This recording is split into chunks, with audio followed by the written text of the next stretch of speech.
This 1859 plantation portrait looks peaceful until you see what's hidden in the servant's hand.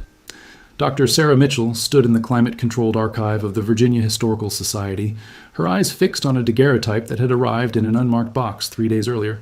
The photograph showed the Ashford family of Richmond, Virginia, posed formally on the steps of their plantation manor in 1859. Master Jonathan Ashford sat centered, his wife beside him, their 3 children arranged like porcelain dolls. Behind them, barely visible in the composition, stood 5 enslaved servants in their formal house attire. Sarah adjusted her magnifying glass, studying the image as afternoon light filtered through the tall windows. At first glance, it was a typical antebellum portrait, wealthy planters displaying their prosperity and social standing. But something about the posture of one servant had caught her attention during her initial examination. The woman stood slightly apart from the others, her face turned at an unusual angle. Sarah leaned closer, her breath catching. In the servant's right hand, partially obscured by the folds of her dark dress, was something that shouldn't be there. A piece of paper folded tightly, held with deliberate tension. Sarah's pulse quickened. In hundreds of plantation photographs she'd examined, she'd never seen an enslaved person holding anything in a formal portrait. Everything was controlled, orchestrated, designed to project a specific image of the antebellum South. She reached for her digital camera and began taking high-resolution photographs of the daguerreotype, focusing on the servant's hand. The paper was there, undeniable. Impossible to explain away as a shadow or artifact of the photographic process.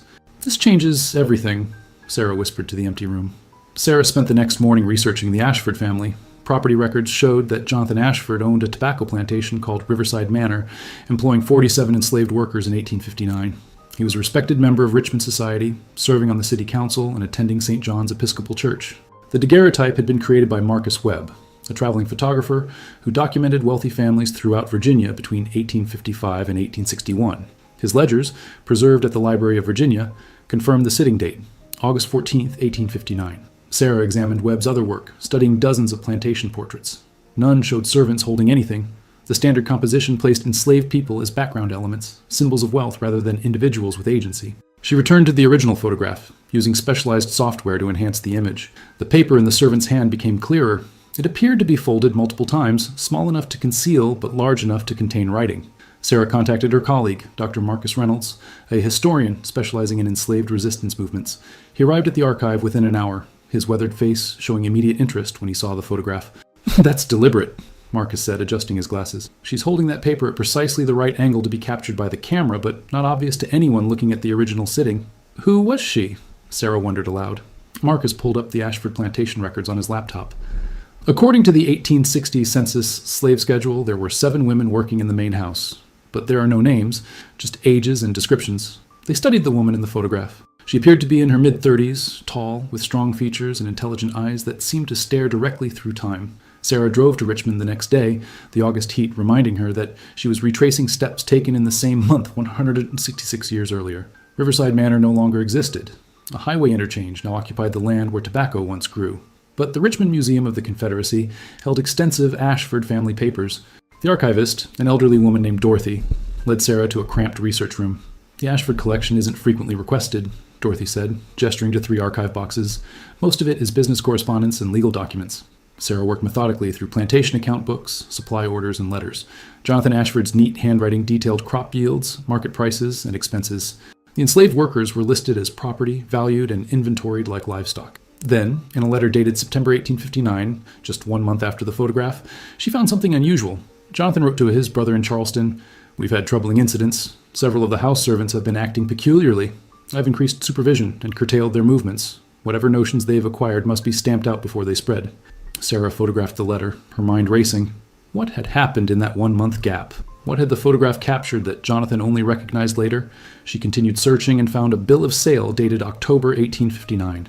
Jonathan had sold 3 enslaved women to a buyer in New Orleans, a common tactic for removing troublesome individuals. The sale was rushed, the price slightly below market value. Dorothy returned with tea. "Finding anything interesting?" "Maybe," Sarah said carefully. "Do you know if any Ashford descendants still live in Richmond?" "There's Elizabeth Ashford Monroe. She's in her 80s, lives in the Fan District. Her family donated these papers in 1972. Elizabeth Ashford Monroe lived in a narrow Victorian townhouse painted pale yellow. She welcomed Sarah into a parlor crowded with antiques and faded photographs. At 83, Elizabeth moved slowly, but spoke with sharp clarity.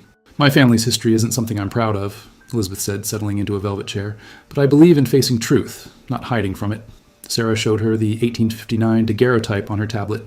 Elizabeth studied it through reading glasses, her expression thoughtful. "I've never seen this photograph," Elizabeth said quietly. "My grandfather, Jonathan's grandson, destroyed most images from the plantation years. He said the past should stay buried." "Do you know why?" Elizabeth set down the tablet. There were family stories, whispers about an incident in 1859, something that frightened Jonathan badly. My grandmother mentioned it once when I was young. She said servants had been plotting something dangerous, that Jonathan discovered it just in time. "What kind of plot?" She never said specifically, but she mentioned a woman named Clara who worked in the house. Clara was educated, taught herself to read by stealing books. Jonathan found out and had her sold south, along with 2 others. Sarah's heart raced. "Clara, do you remember anything else about her?" Elizabeth stood slowly and moved to an antique secretary desk. She withdrew a small leather journal. "This belonged to my great-great-grandmother, Jonathan's wife, Margaret. She kept brief daily entries. I've read it only once. The content disturbed me." She opened to an entry dated August 1859. "J. commissioned the family portrait today. The photographer was efficient, though I noticed Clara standing strangely, holding herself with unusual tension. J. dismissed my concerns." Another entry, September 12th, 1859. "J. has sold Clara, Ruth, and Diane. He says they were corrupted by abolitionist ideas, that they posed a threat to our safety. I am relieved, but troubled. Clara always served faithfully." Sarah contacted the National Underground Railroad Freedom Center in Cincinnati, speaking with Dr. James Washington, an expert on enslaved resistance networks in the Upper South. She emailed him the enhanced photograph showing the paper in Clara's hand. James called her back within hours, his voice urgent. "Sarah, this is extraordinary. Do you understand what you might have here?" "Tell me." In 1859, Virginia was a powder keg. John Brown's raid on Harper's Ferry happened in October that year, just 2 months after this photograph. But the planning for that raid and other resistance activities had been underway for months.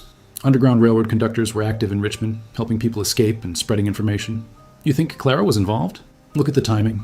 August photograph, September discovery, October sales, then Brown's raid in October, which terrified every slaveholder in Virginia. If Clara was connected to an underground network and Jonathan discovered evidence of it, he would have acted swiftly." Sarah felt the pieces aligning. The paper in her hand, could it be a message? Possibly a map, a coded letter, contact information. Enslaved people used incredibly creative methods to hide and transmit information. Embedding evidence in a formal photograph that would never be closely examined? That's brilliant. James continued. "Richmond had an active network of free black people and sympathetic whites who aided escapees. There's documented evidence of messages being passed through household servants who had more freedom of movement than field workers. How do I find out what was on that paper? You probably can't. Not directly. But you might be able to trace Clara's journey after the sale. New Orleans slave market records sometimes survived. And if she was involved in resistance activities, there might be records in abolitionist archives." Sarah made notes rapidly. "Where should I start?" "Try the Amistad Research Center in New Orleans. They have extensive records of enslaved people sold through Louisiana markets. And contact the Friends Historical Library in Philadelphia. Quakers kept detailed records of Underground Railroad activities." Sarah flew to New Orleans on a humid September morning. The Amistad Research Center occupied a modern building on the Tulane University campus, its archives preserving the stories of people who had been bought, sold, and transported through one of America's largest slave markets. Dr. Patricia Green, the center's director, met Sarah in her office. "The fall of 1859 was a busy time in the New Orleans market," Patricia explained. "After John Brown's raid, slaveholders throughout the Upper South became paranoid about unreliable servants. Many were sold south as punishment or preventative measure." She pulled up digital records on her computer. "Sales were recorded by the notary who handled the transaction." "You said October 1859? "Yes. 3 women from Richmond, Clara, Ruth, and Diane, sold by Jonathan Ashford." Patricia searched the database, her fingers moving quickly across the keyboard. "Here, October 28th, 1859. 3 women, ages 34, 28, and 41, sold to Jacques Beaumont, a sugar plantation owner in St. James Parish." Sarah leaned forward.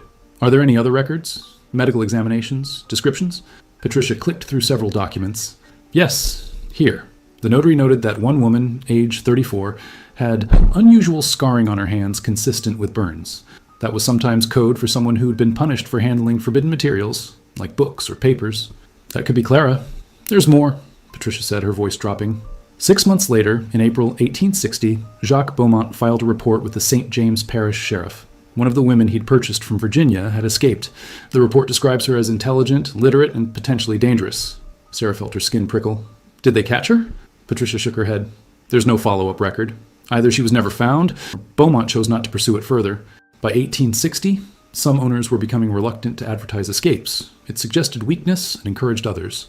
From New Orleans, Sarah traveled to Philadelphia, where the Friends Historical Library housed Quaker records dating back to the 1680s. The library's specialist in Underground Railroad documentation, Thomas Miller, had been expecting her.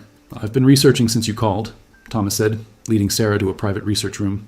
The spring of 1860 was a critical period. After John Brown's execution in December 1859, Underground Railroad activity intensified. People were determined to honor his sacrifice by accelerating freedom efforts. He spread several documents across the table, letters, journals, and coded passenger lists maintained by Quaker conductors. There were 3 main routes from Louisiana northward. The most successful ran through Texas, then north through Missouri to Iowa and Illinois. Thomas pointed to a journal entry dated May 1860, written by a Quaker conductor named Rebecca Walsh. Received 3 travelers from the Gulf region, 2 men, 1 woman. The woman bore signs of hard labor but demonstrated remarkable education and determination. She carried knowledge of networks in Virginia and spoke of unfinished business. Could that be Clara? Sarah asked. It's possible. Rebecca was operating a station in southeastern Iowa at that time. She used coded language. Travelers meant freedom seekers. Gulf region indicated they'd come from Louisiana or Mississippi. Thomas showed Sarah another document, a letter from Rebecca to a fellow conductor in Philadelphia. The woman with Virginia connections has proved invaluable. She possesses information about sympathetic contacts in Richmond and detailed knowledge of household routines in prominent families. She wishes to return to help others, but understands the danger. Sarah photographed the documents carefully. Did she return to Virginia? I haven't found direct evidence yet, but there are references in later correspondence to a woman working as a conductor in the Richmond area during late 1860 and early 1861, someone with inside knowledge of wealthy households, someone who could move through certain spaces without arousing immediate suspicion. He pulled out one more document, a brief notation in a ledger from December 1860. C. Reports successful passage of 4 souls from the Ashford connections. Message delivered. Back in Virginia, Sarah arranged to meet with Marcus Reynolds at the University of Richmond's Digital Humanities Lab. They'd obtained permission to use advanced imaging technology on the original daguerreotype, hoping to reveal more details about the paper in Clara's hand. The technician, a young woman named Lisa, carefully positioned the daguerreotype under a specialized multispectral camera. Now, this technology was developed for analyzing historical manuscripts, Lisa explained. It can detect ink traces, highlight texture variations, and reveal details invisible to the naked eye. They watched as the computer processed the images, applying different spectral filters. The photograph appeared on the monitor in extraordinary detail, every fold of fabric, every shadow, every subtle variation in tone. There, Marcus said suddenly, pointing at the screen. Look at her hand. Lisa zoomed in on Clara's right hand. The paper she held wasn't just folded. There were marks visible on its surface, tiny impressions that suggested writing. Can you enhance that section? Sarah asked. Lisa adjusted the settings, isolating the paper and applying maximum contrast. Slowly, incredibly, shapes emerged. Not clear letters, but definite markings. What appeared to be a crude map with several points marked, and beneath it, a series of symbols.